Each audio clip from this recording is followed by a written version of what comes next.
the greatest reason for weakness of Iman, the greatest reason for weakness of Iman is being detached from the book of Allah and the sunnah of His Prophet ﷺ. This is number one. This will kill you every single time.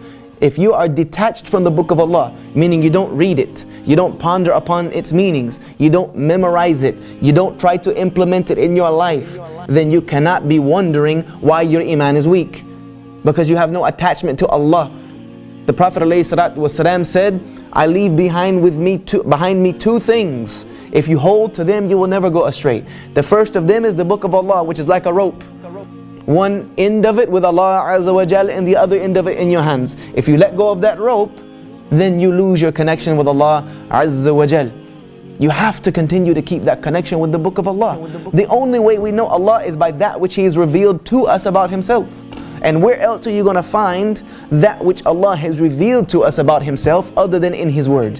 Other than in His Word. This is the words of Allah Azza wa Jal. This is as close as you're going to get to being near to Allah in this life, is through your connection to Allah through His book. Because even in our salah, people say, yeah, our salah is our connection with Allah. Is there any salah that is valid without the book of Allah in it? Is there any salah that is valid without the book of Allah being in it? So you can't tell me that salah is the only connection you have with Allah, because if you don't have the book, then you don't have the salah. So the book of Allah Azza wa Jal is the most important thing. It is primary. It is primary. I can't stress the importance enough that if you don't pick up the Quran at least once a day, in the morning or in the evening or any time, and at least thumb through something and try to understand it, then you have lost a severe connection with Allah Azza wa Jal. You've lost it. And if you just read the Arabic, mashallah, may Allah reward you with the hasanat of every single letter you read. But if you don't understand it, what is it going to do for you? You don't know what Allah is even telling you. You are saying something that Allah is commanding you, and you don't even understand it.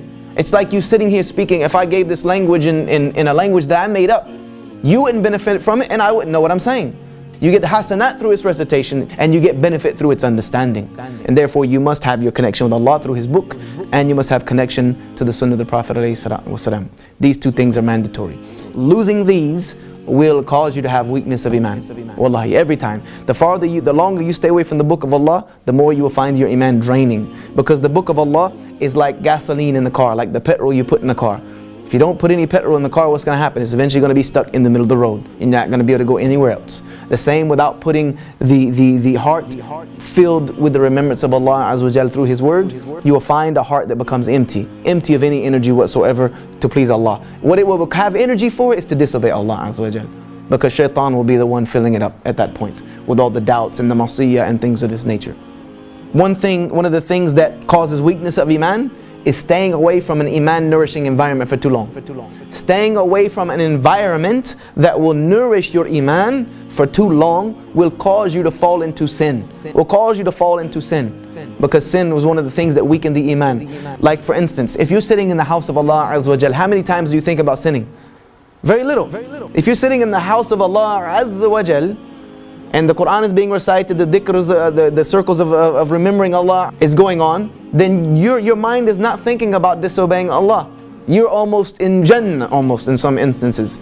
But the moment you go home and you start kicking it on Facebook and you're on Xbox Live or PS3 network, kicking footy around and things of this nature, what happens? You start thinking about disobeying Allah. Shaitan comes to you and you start getting into that mode and that environment. And the longer you stay away from the environment that nourishes Iman, the weaker you will become.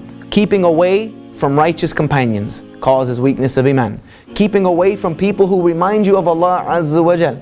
As the Prophet ﷺ said, be careful of who you take as your companion, because every man has the deen of his companion. The person you spend the most time with is someone who does not remember Allah Azza wa Jal, does not remember Allah the way you should remember Allah.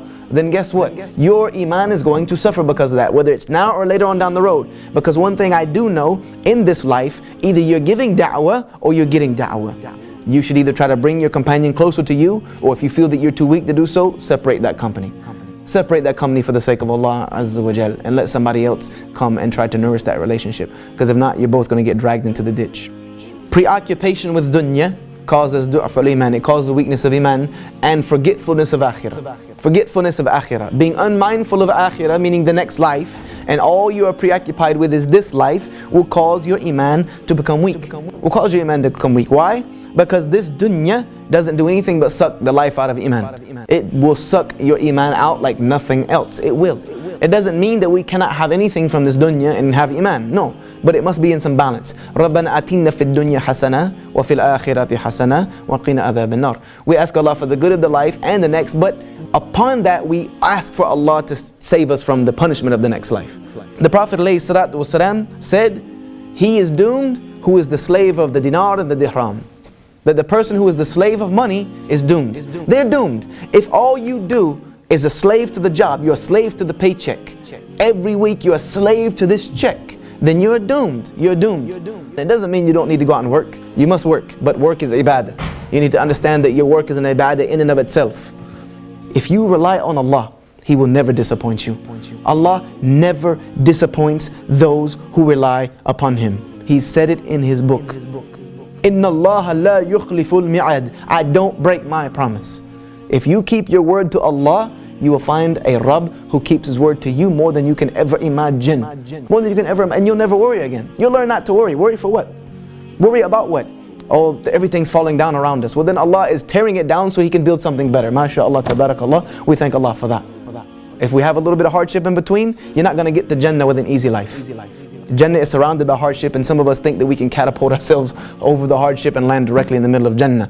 It doesn't work like that. You need to go through the hardship to get there. One thing we need to understand about Iman before I tell you how to fix Iman is you need to understand the Prophet ﷺ said, faith wears out in the heart the same way clothes wear out. That Iman wears out in the heart the same way that if you wear clothes, they wear out. They constantly need to be cleaned and renewed, and you need to put on new ones. It constantly needs to renew. So He said, ask Allah to renew your heart. Ya muqallibal qulub thabit qalbi ala dinik. He said, the Prophet ﷺ told people, ask Allah to renew your heart. We also need to understand that it is part of our aqeedah that Iman rises and falls. You have to understand that, or you're going to always think that you're a hypocrite. And if you do always think you're a hypocrite, it's a sign of Iman as well. It's a sign of Iman. Don't always beat yourself up because you think you have become a hypocrite. There was a companion named Handala who was walking in the streets of Medina one day, and Abu Bakr encountered him. Assalamu alaikum ya Handala. He said, stay away from me because I have become a hypocrite. I have become a hypocrite, so please stay away from me. Save yourself from my nifaq. Abu Bakr is like, what? What's going on? How? He said, you know, when we're with the Prophet ﷺ, I feel like I can see Jannah. When he tells us about Jannah, it's as if we can see it. When he tells us about Nar, it's as if we can feel it. And then I go home with my family, and you know, it just goes straight down. The wife is, you know, talking about this, and the kids are doing that, and next thing you know, my Iman has fallen. Abu Bakr said, Subhanallah, if this is nifaq, then I'm a hypocrite too. So we need to go to the Prophet ﷺ. So they went to the Prophet ﷺ and told him what happened, and he laughed at them.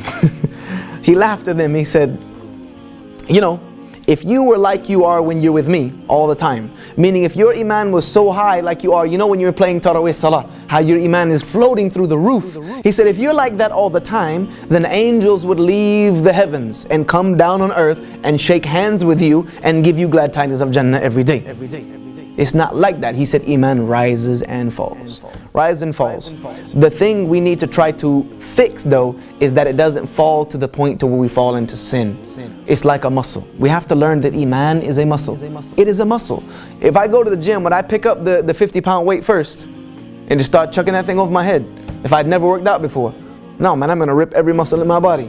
That's it. That's going to be the last workout I'll probably do for at least a month. I'm going to tear every ligament and tendon if I can even get the things above my head. And then I'm not going to work out anymore. I'm going to say that's too much. Right? Correct? No, you start with the little weights, correct? And then when those get easier, now you go to the other one. Because what happens is you build something called muscle memory, so that the muscles remember these movements and they get stronger. But if you stop working on those muscles, what happens? They go straight back downhill. Iman is a muscle that must be worked on. But if you want to work on your Iman, you can't start by saying, okay, I'm going to fix my Iman by reading 1 juz a day. I'm going to pray 20 rak'ah of Qiyam al-Layl, you know, I'm going to read 50 ahadith, this, that, and the third. Because why? You're not going to be able to keep up that regimen. I'm going to fast every other day, the fast of Dawood. You're going to put it all in at once. You're going to go from being a marginal Muslim to a super Muslim in one day. It doesn't work like that. You're going to jump off the building thinking you're Superman, you're going to splat right on the ground. You need to work at it slowly. Please don't forget to like us and share us on the Digital Minbar Facebook and Twitter. Please also subscribe to the Digital Minbar YouTube channel in the links below.